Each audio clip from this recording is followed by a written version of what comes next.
जेको मौत हयाती हूंदो आहे, मौत हयाती ॼण त हिक ॿिए जा ज़िद आहिनि। ऐं के हयातियूं अहिड़ियूं आहिनि जेके बेमाना ऐं बेकार आहिनि,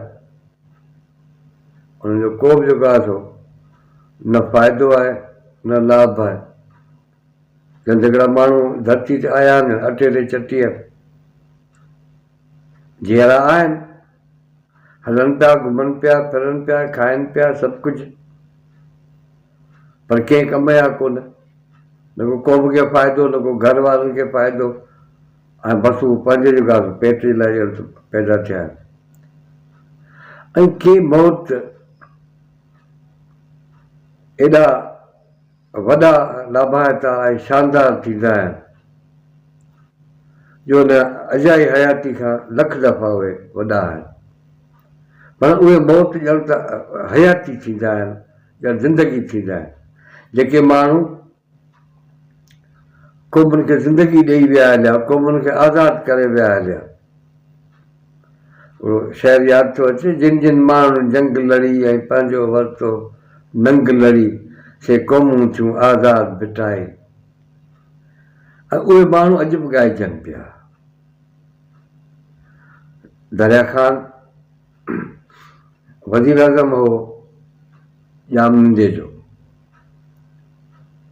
अॻु उन्हनि सां विढ़ियो, शहीद थी वियो हलियो। अॼु बि असीं हुनखे ॻायूं था। दो खिलजनि सां विढ़ियो, पंहिंजी धरती बचाइण जे लाइ, पंहिंजी लॼ बचाइण जे लाइ, शहीद थी वियो हलियो।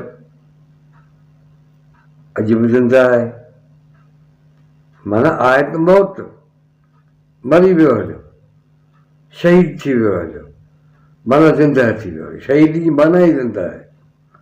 शहीद माना उहो ॾिसण में अचे, अॼु बि ॾिसण में अचे पियो।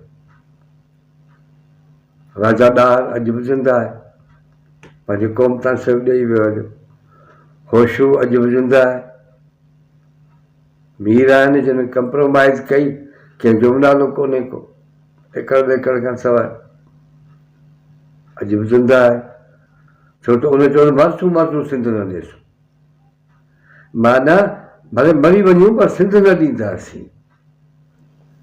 ऐं इहे क्लास पिया हलंदा, असीं हुजूं न हुजूं, जेसीं असीं आहियूं, असांजी ज़िंदगी जो मक़सदु ई इहो आहे त इहे जेके बि ॻुण आहिनि, इहे जेके ॻाल्हियूं आहिनि, इहे बहादुरी जूं, इहे प्यार जूं, इहे मोहबत जूं, इहे सूंह जूं, ख़ूबसूरती जूं, तरक़ी जूं, तइमीर जूं, माण्हू जी तरक़ी हुजे, थोरे समाज जी तरक़ी हुजे, इहे तव्हांखे ॿुधायूं।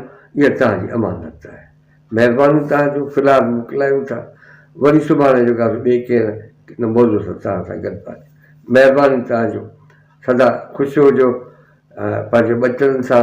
ऐं इहे ॻाल्हियूं जेके नंढड़ा नंढड़ा तव्हांजा ॿचा, उन्हनि सां बि इहे ॻाल्हियूं करियो त बाबा असुलु ज़िंदगी हीअ आहे। रुॻो ईअं अजायो जेको जीअण आहे, इहा का ज़िंदगी कोन्हे का।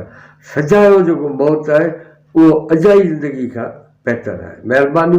वरी सुभाणे कंहिं न कंहिं जेको आहे मौज़ूअ सां तव्हांजा पेश थींदासीं। महिरबानी।